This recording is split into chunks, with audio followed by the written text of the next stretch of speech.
العروسة دي يا جماعة عروسة لعبة موجودة في المكسيك.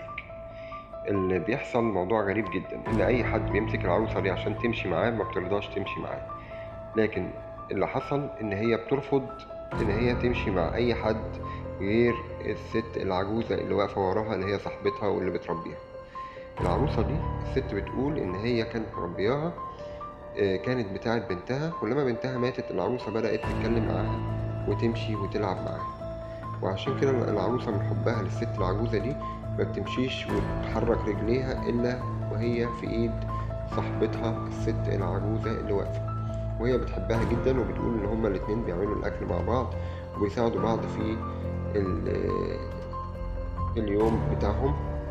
زي ما احنا شايفين رجليها الاتنين بتتحرك مع الست العجوزة اللي هي بتربيها. وطبعا لازم نكون عارفين ان العرايس دي خطر جدا في البيت، وانا قلت لكم الكلام ده قبل كده، لان بيسكنها كائنات غير بشريه. وزي ما احنا شايفين دلوقتي في الفيديو، الولد الصغير بيحاول يمشيها، هي مش عايزه تمشي معاه، ومش بتمشي الا مع صاحبتها الست العجوزه فقط. في تفسير للست العجوزه دي لما سالوها، قالت لهم انا لما بنتها توفت، قالت لهم انا لما بنتي توفت العروسة دي بدأت تتكلم معايا، وأنا حسيت إن هي زي بنتي بالظبط، حسيت إن هي روح بنتي موجودة جواها. خلي بالنا يا جماعة، محدش يجيب العرايس دي في البيت لأنها خطر جدا، ويسكنها كائنات